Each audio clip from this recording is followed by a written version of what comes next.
오늘 빌립보서 2장 12절에서 18절까지 말씀을 가지고 너희 구원을 이루라 라는 제목으로 말씀 전하겠습니다. 제가 이제 앞전에 사역했던 교회 중에 한 교회는 지리산 산청에 있는 계곡에 수양관을 보유하고 있었습니다. 수양관을 보유하고 있었는데 건물만 있었던 것이 아니라 땅도 좀 있어가지고 그 땅을 이제 밭으로 이제 그 개간을 해가지고 여러 가지 작물을 재배하고 있었어요. 그런데 제가 이제 그 교회에서 사역할 때는 그곳을 관리하시는 분이 없어가지고 한 번씩 이제 그 날 잡아서 교육자들이 전체 이제 한 열 몇 명이 되거든요. 열 몇 명이 되니까 가서 이제 전체 이제 가서 일을 하고 오곤 했습니다. 여러분 거기서 이제 도라지도 키우고 뭐 여러 가지들을 심었거든요. 심는데 이제 그 계절마다 조금씩 일하는 게 좀 다르잖아요. 처음에 심을 때는 뭐 밭도 좀 갈고 그 다음에 씨도 뿌리고 그다음 씨 뿌리고 나면 그 거름도 주고 약도 치고 그 다음에 또 이제 잡초도 뽑고 그런 이제 그 일을 하지 않습니까? 근데 뭐 저희 교육자들이 뭐 그 농사 짓는 거 관해서 뭐 이렇게 프로가 아니잖아요. 그래서 주로 했던 것은 이제 잡초 뽑는 것을 했습니다. 근데 제가 제일 싫어했던 일이 이제 잡초 뽑는 일이었는데 그 잡초 뽑으려면 이제 쪼그리고 앉아가지고 그 계속 뽑아야 되잖아요. 몇 시간을 그렇게 뽑아야 되죠. 그러니까 무릎도 아프고 허리도 아픈데 재미도 없고 그래서 잡초 뽑는 게 참 싫었어요. 근데 가만히 이제 그런 과정을 지켜보니까 그 어떤 한 밭이 있어요. 한 정해진 밭이 있는데 거기서 이제 그 품질 좋은 어떤 작물들을 풍성히 이제 거둬야 되는 게 목표지 않습니까? 그러면 좋은 씨앗을 뿌리고 좋은 거름을 주는 것도 중요하죠. 그런데 솔직히 그 키우는 과정에 손이 진짜로 많이 가는 것은 잡초를 뽑고 그 해충을 방지하도록 약을 뿌리고 하는 일이 더 손이 많이 가더라고요. 그러니까 좋은 양분을 주는 것도 중요한데 그 좋은 양분을 잘 흡수할 수 있도록 좋은 양분을 빼앗아가는 잡초를 뽑는 일이 훨씬 더 손이 많이 가고 중요하다. 그런 사실을 그때 이제 알게 되었습니다. 교회도 이제 이와 마찬가지죠. 교회를 생각해도 이런 이제 원리가 같이 적용이 되더라고요. 여러분 우리가 교회가 하나님 보시기에 정말 좋은 교회, 건강한 교회 그런 교회가 되려면 좋은 열매를 많이 맺어야 되죠. 예수님 닮아가기에 힘써야 되는 그런 은혜가 있어야 되고 예수님 닮아가기 힘쓰는 사람들이 또 예수 그리스도 이름을 증거하고 그래서 이 세상 가운데 빛이 되고 소금이 되고 하는 열매들을 잘 맺어 나가야 됩니다. 그런데 이 교회 안에 우리가 이제 그것들을 위해서 좋은 양분을 많이 뿌리죠. 말씀을 양육하고 훈련하고 또 이렇게 하나님의 그 주시는 여러 가지 것들을 이게 우리가 배울 수 있도록 많은 이제 거름을 주고 씨앗을 이렇게 뿌립니다. 그런데 그것을 온전히 우리가 흡수해서 잘 자라나면 되는데 그런 좋은 양분들을 빼앗아가는 나쁜 씨앗들이 교회 안에도 많이 뿌려지게 되는 거죠. 사도 바울은 이와 관련한 이제 그 교회 환경 속에서 이 빌립보 교회를 향해서 교회 공동체가 가지고 있는 건강성을 회복해야 될 것에 대한 주제를 오늘 본문의 말씀을 통해서 우리에게 전해주고 있습니다.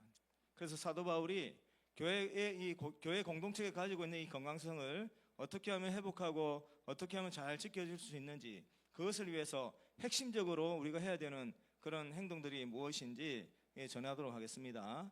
먼저 오늘 본문에서 사도 바울은 무엇을 우리에게 이제 전해주고 있냐면 핵심 주제는 교회 공동체의 건강성을 회복하고 그것을 지켜라 라고 하는 주제를 전해주고 있습니다.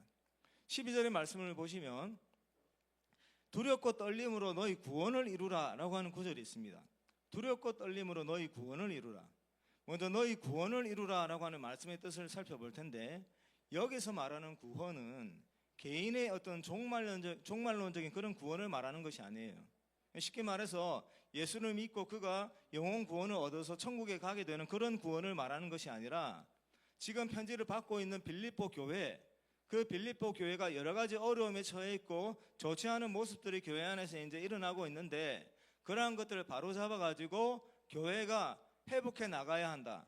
교회의 건강성을 다시 회복해라 라고 하는 말씀을 너희 구원을 이루라 이렇게 표현하는 겁니다.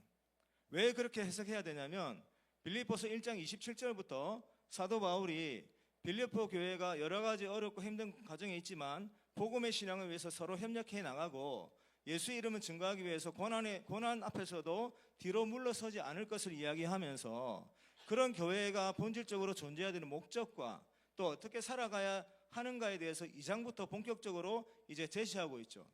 2장을 시작하면서 사도 바울이 어떤 말씀을 했냐면 너희가 서로 다툼과 허용을 하지 말라. 그러니까 이기적인 어떤 욕심으로 서로 이제 다투거나 자신의 어려움을 증명하기 위해서 소모적인 어떤 논쟁을 벌이지 말 것과, 그리고 다른 사람들을 자신보다 더 나은 존재로 여길 것과, 그리고 자신의 일을 잘 돌보되 자신뿐만 아니라 다른 사람들의 일도 잘 돌봐야 된다라고 하는 그런 가르침을 줬습니다. 근데 이게 쉬운 일이 아니죠. 그래서 이러한 행동으로 성도가 존재하기 위해서 어떤 것들이 필요하냐면 그리스도 예수의 마음을 품어야 된다라고 5절부터 이제 가르치고 있었죠. 그래서 5절부터 그 11절까지 사도 바울이 어떤 내용을 계속 강조했냐면 그런 모든 구체적인 삶의 행동을 우리가 실천해서 교회를 회복시키기 위해서는 그리스도 예수의 마음을 품어야 되는데 그 핵심은 그리스도의 낮아지심이죠. 우리의 모습으로 오시고 우리를 위해서 죽기까지 순종하신 그 예수 그리스도께서 겸손하게 우리를 위해서 섬겨주셨던 그 마음을 품어라라고 그렇게 알려주시고 나서 오늘 12절에서 구체적으로 이제 그 마음을 가지고 어떻게 해야 되는지에 대한 이야기를 하는 것이죠. 그러니까 오늘 이 너희 구원을 이루라는 교회의 건강성을 회복해라라고 하는 뜻입니다.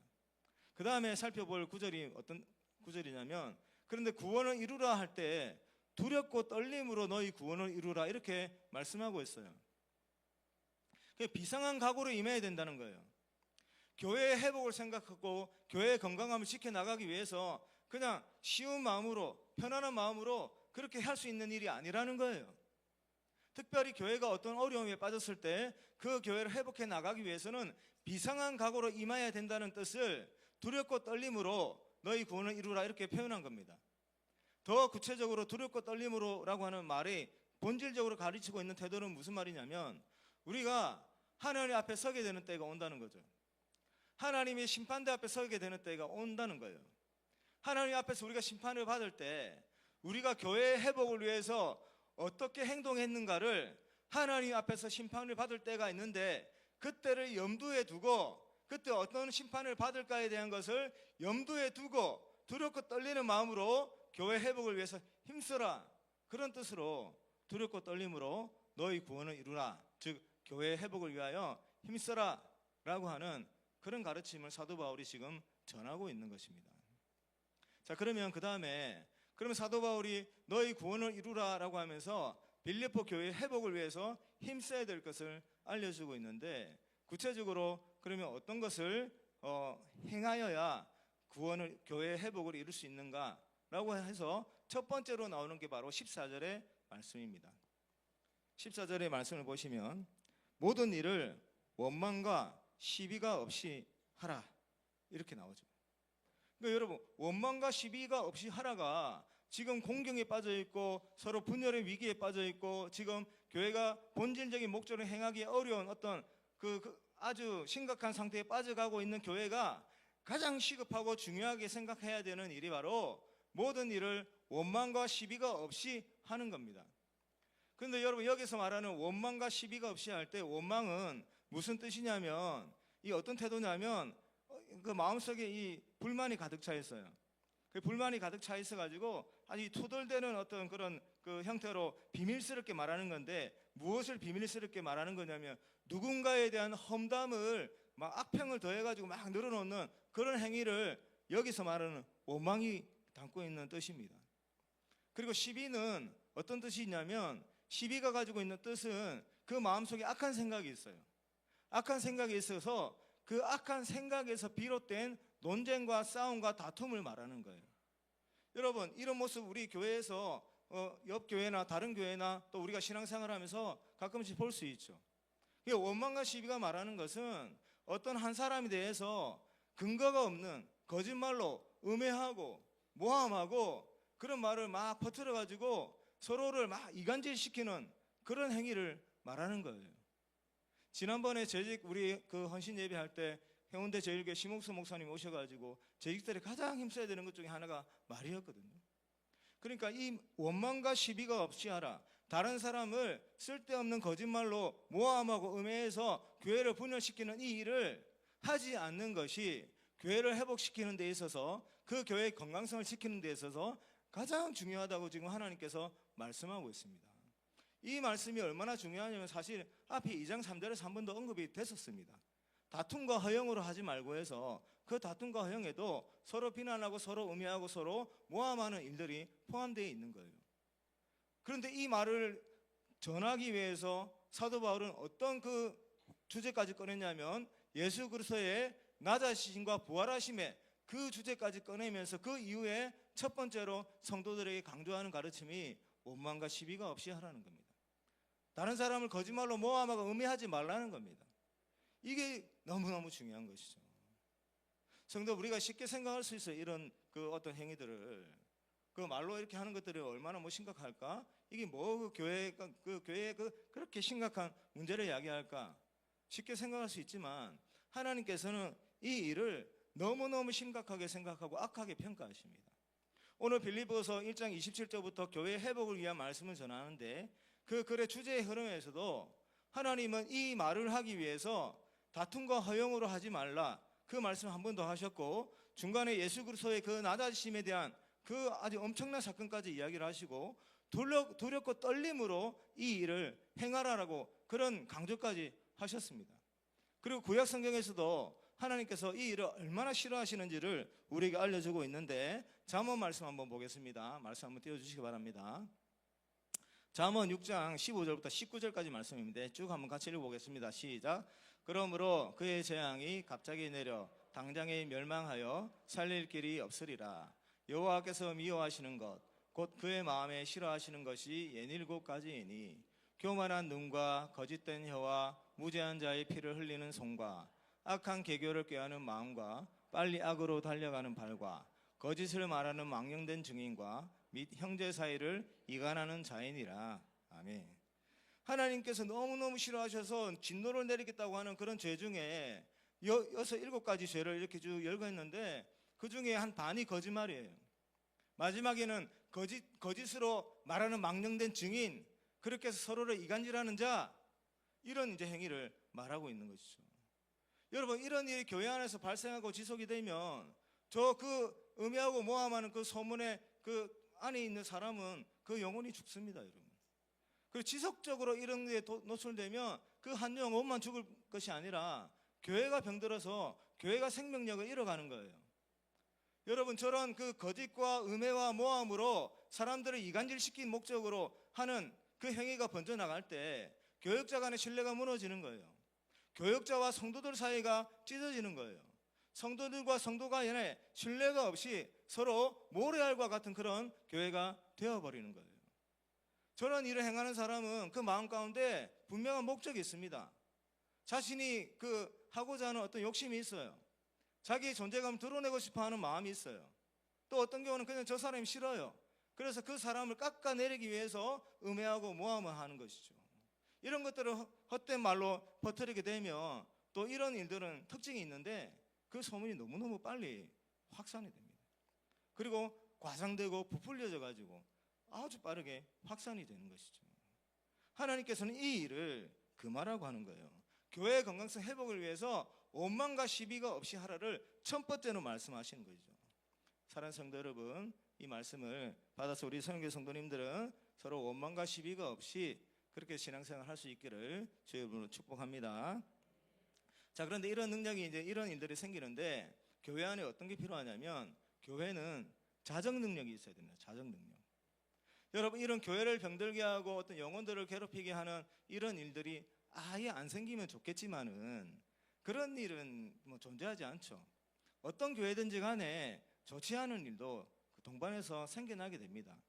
근데 그 교회가 정말로 튼튼한 교회, 건강한 교회가 되는 그런 교회는 어떤 교회냐면 그런 일들이 발생을 했을 때 자정하는 움직임이 일어나는 교회가 건강한 교회죠.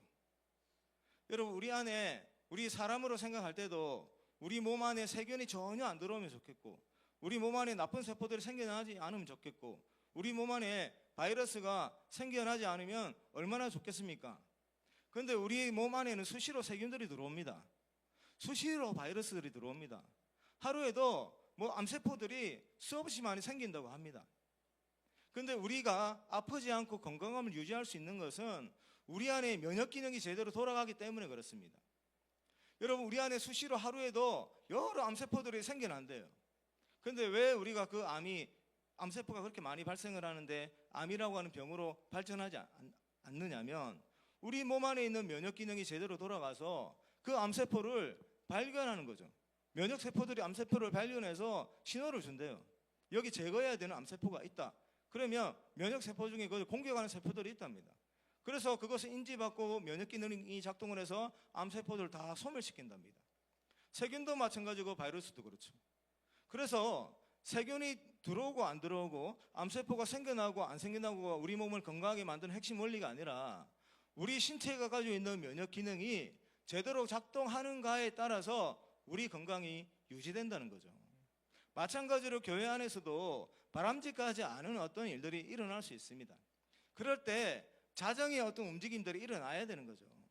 뭐 헛된 있고 이상한 소문들이 퍼져나가면 그걸 그냥 듣고 그냥 계속 그것을 전하는 것이 아니라 그 사실에 대해서 아는 사람들은 사실을 알려줘야 됩니다. 진실을 알려줘야 됩니다. 그리고 그런 헛된 소문이 퍼져나갈 때는 그래도 또 신앙에 있는 분들이 그거 뭐 사실 검증도 되지 않았고 또 그런 소문을 번져나가면 우리 교회가 어떻게 되겠느냐 하고 그런 소문들을 막아서는 일들이 있어야 되는 것이죠. 막아서지 아니하고 그것을 가만히 그냥 있으면 그걸 걷잡을 없이 번져나가는 거예요. 우리 세상에서도 뉴스에서도 그런 악플이 달리고 댓글에 조롱하는 글이 달려서 스스로 생을 마감하는 그 일에 대한 소식을 가끔씩 듣지 않습니까? 그렇게 그 일들이 무서운 일이라고 하는 것이죠.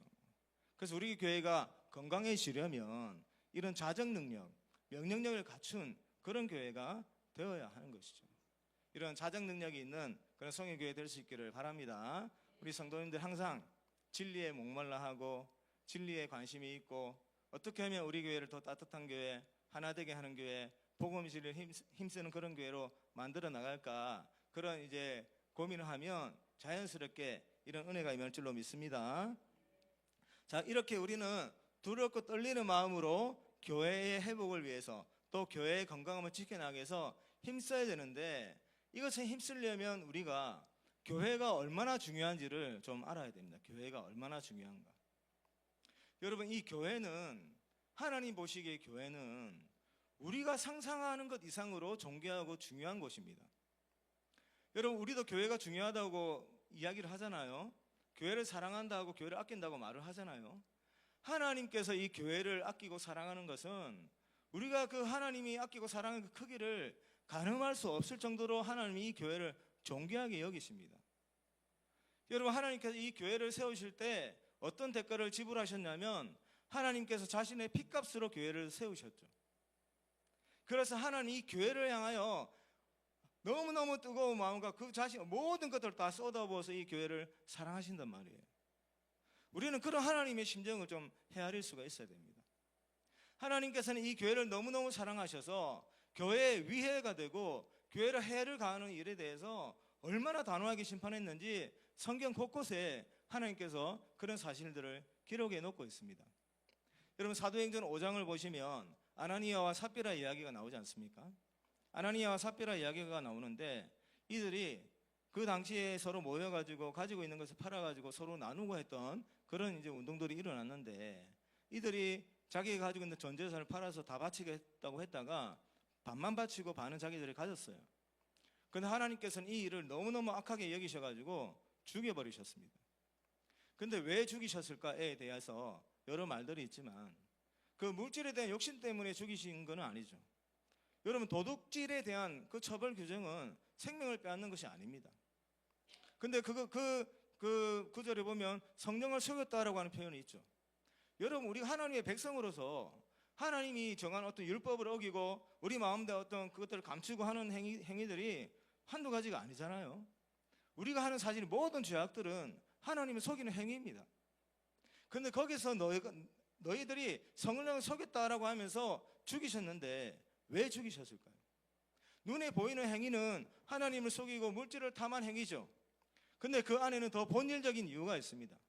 여러분 사도행전 1장부터 4장까지 어떤 내용이 쭉 펼치자면 예수님께서 제자들에게 올라가시기 전까지 이제 내가 가고 나면 성령이 오셔가지고 너희들이 성령의 능력을 받아서 예수 그리스도를 땅끝까지 증거하게 될 거다라고 하는 약속을 하셨어요. 그리고 주님이 약속하신 오순절이 되었습니다. 그날 예수님의 약속을 믿고 그것을 이루어지기를 간절히 기도했던 그 제자들이 오순절에 성령의 충만함을 받게 됩니다. 성령의 충만함을 받은 제자들이 이제 가는 곳마다 하나님의 큰 일에 대해서 증거하기 시작하죠. 예수 그리스도를 증거하기 시작합니다. 사도 베드로의 설교를 듣고 3,000명이 회심을 하고 5,000명이 회심을 합니다. 그 땅 가운데 지금까지 존재하지 않았던 새로운 형태의 하나님 나라의 모형이 그 땅 가운데 탄생하기 시작했어요. 교회가 탄생하기 시작했습니다. 하나님의 약속이 그렇게 성취가 되어가기 시작했습니다. 근데 그 당시에 예수 그리스도 증거할 때 어떤 일들이 일어났냐면 핍박을 받게 되었어요. 모진 고통이 뒤따르게 되었습니다. 예수를 전하다가 직장에서 쫓겨나는 것이고, 예수를 전하다가 동네에서 쫓겨나게 되는 것이고, 예수를 전하다가 감옥에 갇혀야 되는 그런 일들이 발생하게 되는 거예요. 여러분, 말이 그냥 뭐 쫓겨나고 핍박을 받고 환난을 받는다는 거지, 그 먹고 살아야 되는 그 일터에서 쫓겨나고 삶의 터전에서 쫓겨나고 죽을지도 모르겠다는 위협을 받으며 살아간다는 것이 얼마나 큰 고통이겠습니까? 근데 그때 그 교회 성도들이, 성령의 충만함을 받은 그 성도들이 성령의 능력으로 그런 모진 그 핍박과 환난을 이겨나가겠지만, 그 이겨나가는 아주 그 특징적인 형태가 뭐였냐면 서로 모이기 시작했다는 겁니다. 사도행전 2장 후반부에 서로 모여서 나누는 이야기가 나오고요, 사도행전 4장 마지막 부분에 서로 모여가지고 나누는 이야기가 나오는 거예요. 그 극심한 환난과 핍박이 그 찾아올 때 그 성령의 충만을 받은 성도들이 그 모진 고통과 핍박과 앞으로의 그 불투명한 장래를 두고 두려움에 휩싸일 수도 있는 그런 환경 속에서 어떻게 그들의 믿음을 지켜나가고 예수를 증거하고 복음의 진리를 그렇게 두려움 없이, 두려움을 이겨나가면서 그렇게 전할 수가 있었을까요? 서로 모였기 때문에 그렇습니다. 모였기 때문에. 모여가지고 먹을 것이 필요한 자들에게는 먹을 것을 나눠줬고, 모여가지고 두려움에 빠진 자들에게는 하나님의 말씀으로 위로하고 기도함으로 다시금 그 소망을 붙잡게 하고, 모여서 힘든 상황에 빠져 있는 성도들이 서로 그렇게 격려하고 위로하면서 힘을 얻으면서 그 교회가 그렇게 성장할 수 있게 되었던 거죠. 하나님께서 너무너무 아끼는 그 교회가 그 핍박과 환난이 존재하는 가운데 새로운 형태의 하나님 나라를 완성하고 나가야 함에 있어서 가장 중요하게 힘을 발휘했던 것이 하나로 모이는 거였어요. 그래서 자기의 것을 팔고 하나로 모이는 게 그 교회의 생명력을 불어넣는 힘의 원천이었는데, 아나니아와 삽비라가 한 행위는 그것을 깨트리는 거였습니다. 새롭게 탄생한 하나님 나라가 틀을 다져가고 있는 그 과정 가운데 기둥을 무너뜨리는 그런 결과를 가져오게 되는 거예요. 그 하나님의 나라를 훼손시키는 거예요. 이 교회를 사랑하신 하나님께서 참을 수가 없는 행위였습니다. 그래서 하나님께서는 이 교회를 지켜나가시고 그 교회를 살려나가기 위해서 그 교회를 세워나가는데 너무너무 악한 영향을 미칠 수 있었던 아나니아와 삽비라의 행동을 참을 수가 없었던 것이죠. 그렇게 그들에게 벌을 주면서 하나님께서는 사람들로 하여금 그 교회를, 교회의 주인 되시는 하나님을 두려워하게 만드신 겁니다. 여러분, 우리가 이렇게 생각했을 때 이 교회가 얼마나 중요한 것입니까? 우리가 생각하는 것 이상으로 이것은 중요한 그런 공동체입니다. 우리는 이런 하나님의 심정을 조금이라도 더 깊이 헤아리게 될 때, 오늘 사도 바울이 우리에게 두렵고 떨림으로 교회 회복을 이루라라고 하는 말씀을 가슴에 품고 그것을 위해서 힘써 나갈 수가 있는 것이죠. 오늘 이 말씀이 주는 핵심적인 요지는 너무나도 분명합니다. 하나님께서 이 교회를 자기 피값으로 살 만큼, 이 교회의 그 하나됨을 깨트리는 행위를 이렇게 무섭게 심판하실 만큼 교회를 사랑하시는데, 우리도 그러한 하나님의 사랑을 알고 두렵고 떨리는 마음으로 교회 회복을 위해서 온 힘을 기울여야 된다라고 하는 것을 우리에게 말씀하는 것이죠.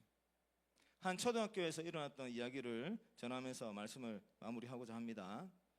한 초등학교에 철수라는 학생이 있었습니다. 철수는 가명입니다. 이 철수는 외소증을 유발하는 연골 무형성증이라고 하는 유전 질환을 가지고 있었습니다. 키가 작죠. 팔과 다리가 아주 짧습니다. 키가 작고 팔과 다리가 짧아서 잘 달릴 수가 없어요. 그래서 이것 때문에 항상 마음에 어렵고 이런 어떤 괴로움을 겪으면서 그렇게 살았던 학생입니다.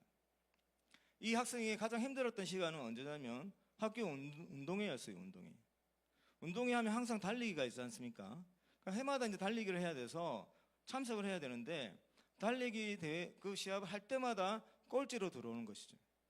그러니까 이 철수라는 학생과 가족들은 운동회가 열려서 달리기 할 때마다 꼴찌로 들어오는 모습을 보고 마음이 너무너무 착잡했다고 합니다. 근데 이제 6학년이 되었습니다. 이 마지막 운동회가 이제 열리게 되었죠. 어김없이 이제 달리기를 출전해야 되는데 4명의 친구들과 함께 이제 출발하려고 그 선에 섰습니다. 출발 신호가 울리고 출발을 하게 됐는데 4명의 학생이 아주 빠르게 달려나가고 아니나 다를까 이 철수는 뒤쳐져 가지고 달려가고 있었어요. 그런데 조금 달리고 있는데 어느 순간 갑자기 앞에서 달리고 있던 4명의 학생이 철수 쪽으로 뒤돌아왔어요.